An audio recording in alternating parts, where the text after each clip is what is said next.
Кыңгырообуз кагылат, сабагыбыз башталат. Жалкоолукту таштайбыз, сабагыбызды жакшы маанай менен баштайбыз. Саламатсыңарбы балдар? Бүгүн баарыбызга кубанычтуу күн деп ойлойм. Анткени ар бир аткан таңды жылмаюу менен тосуп алуу бул бакыт эмеспи? Бүгүнкү айлана чөйрө менен тааныштыруу жана кеп өстүрүү сабагын баштайлы. Биз өткөн сабакта кайсыл тема менен тааныштык эле? Ооба, туура айтасыңар. Бакубат жашоо эрежелери деген тема менен таанышканбыз. Келгиле балдар, анда бул сүрөттөрдүн арасынан спортко тиешелүү шаймандарды таап кураштырып алалы. Эми бул сүрөттөгүлөрдү спортко тиешелүүлөрүн таап кураштырабыз. Эми карасаңар, бул сүрөттөгүнү. Бул велосипед. Велосипед спортко тиешелүү. Ал эми бул сүрөттү карасаңар, бул дагы спортко тиешелүү, бул чөмүч. Туура койдумбу, балдар? Туура айтасыңар, туура эмес жайгаштырып алдык. Себеби бул идиш аяктарга кирет. Кийинки сүрөтүбүз коньки. Туура, бул коньки спорттук шаймандарга кирет. Ал эми бул сүрөттү карасаңар, бул сүрөт спорттук шаймандарга кирет. Кийинки сүрөттү карайбыз. Бул эмне эле? Туура айтасыңар. Шкаф. Шкафты спорттук буюмдарыбызга кошомбу? Жок. Себеби бул спорттук шаймандарга кирбейт экен. Кийинки сүрөтүбүз бул ракетка. Ракетка дагы спорттук шаймандарга кирет экен. Ал эми бул сүрөттү карасаңар, муну биз кайсы мезгилде колдонобуз? Ооба, кыш мезгилинде колдонобуз. Бул дагы спорттун бир түрү, лыжа. Мына балдар, биз өткөн сабагыбызды кайталап алдык. Силер өткөн сабакты унутпаптырсыңар. Балдар, мен сабагымды баштаардан мурун силерге табышмак айтайын. Экранга карап, табышмактын жандырмагын табабыз. Үчөө ынтымактуу дешет. Бирөө куюлуп түшөт.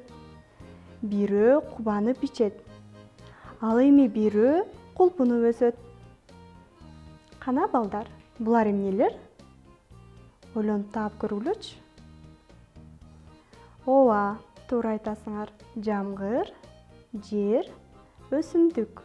Азаматсыңар. Келгиле, кийинки табышмактын жандырмагын табалы. Өсөт, өнөт, азыктанат, бирок баса албайт. Бул эмне деп ойлойсуңар?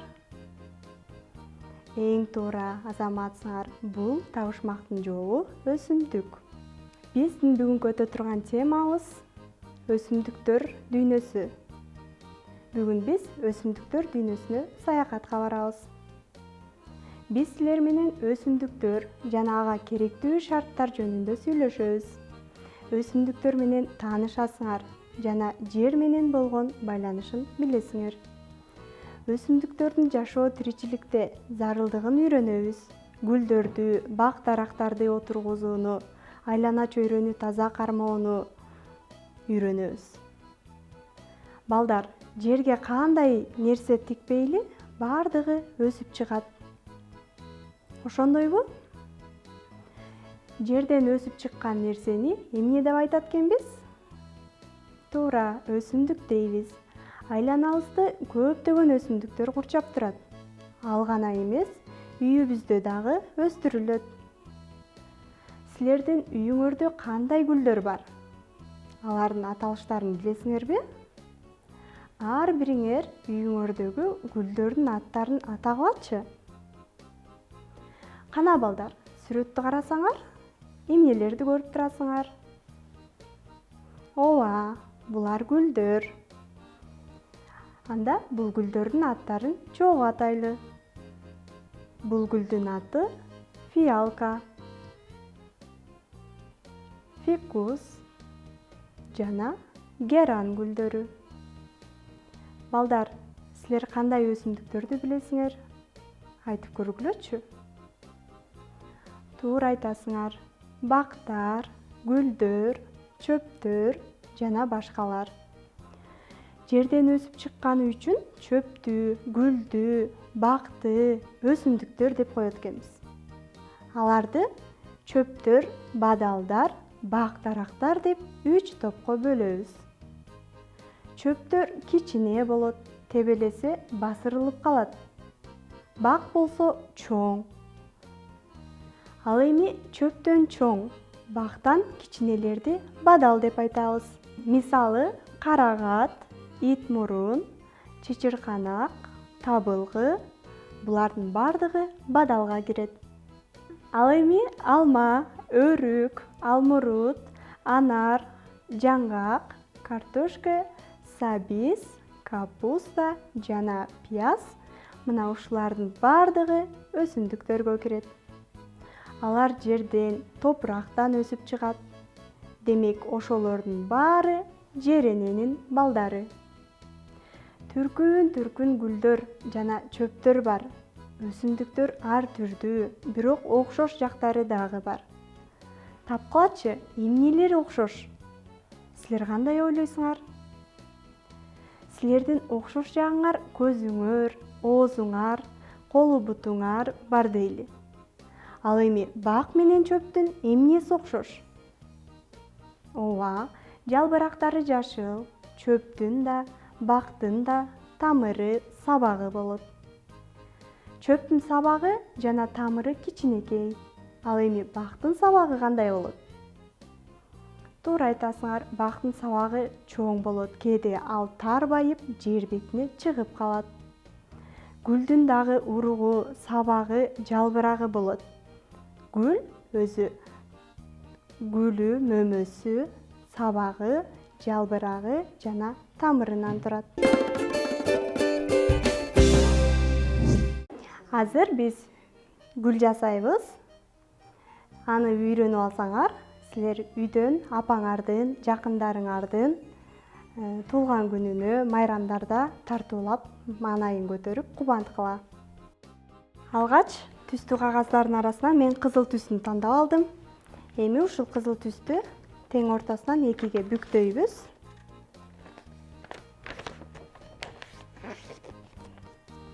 Дагы ортосунан тең 2-ге бүктөйбүз.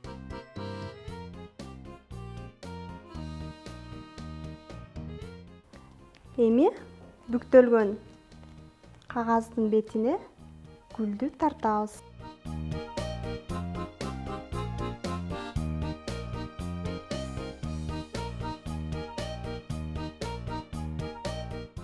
Гүлдүн бир желекчесин тартып алабыз. Тартып алгандан кийин аны кесип алабыз дагы. Ар бирин бирден чаптап чыгабыз.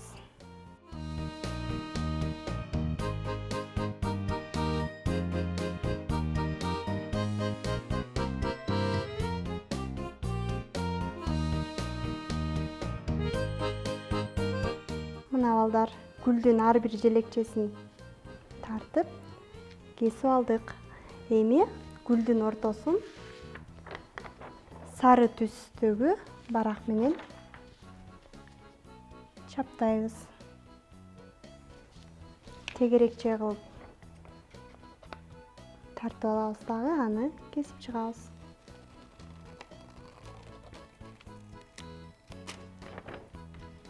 Мына балдар, эми кагазга желим менен чаптайбыз.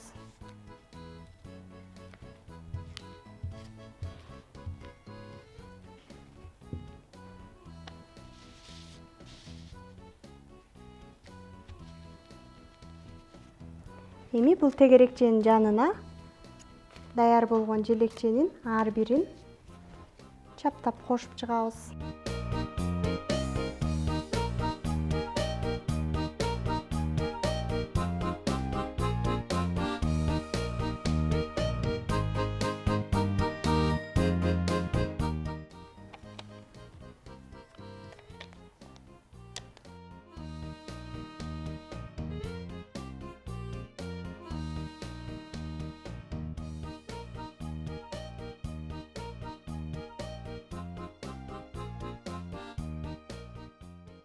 Эми карасаңар, гүлгө эмне жетишпей жатат? Туура айтасыңар, гүлдүн сабагы жана жалбырагы болот. Сабагын күрөң түстөгү барактап алабыз дагы. Четинен бүктөп алабыз.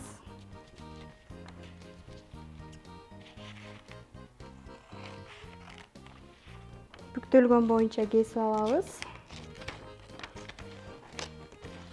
Түстүү кагаздын бир тилкесин кичинекей кылып кесип алабыз дагы.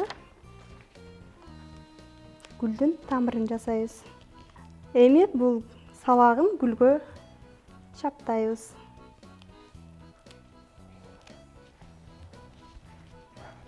Ашыкчасын кесип салабыз.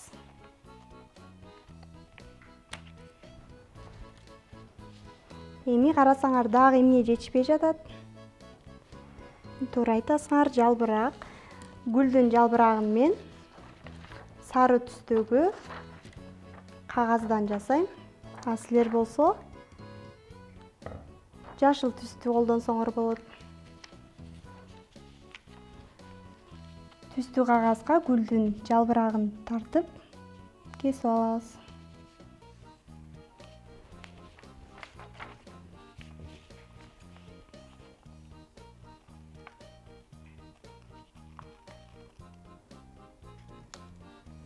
Мына балдар, эми жалбыракты гүлдүн сабагына жабыштырып чаптайбыз.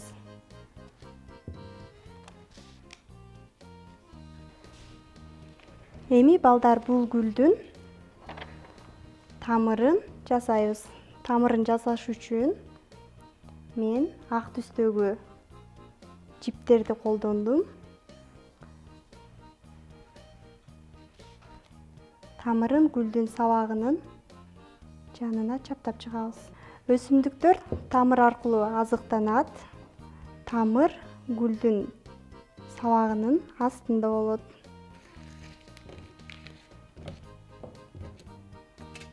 Мына балдар, биз жасап жаткан гүл даяр болду. Гүл эмнелерден турат дедик элек? Ооба, туура айтасыңар. Гүл тамыры, сабагы, жалбырагы, уругунан турат. Демек балдар, бүгүнкү сабагыбызды жыйынтыктайбыз.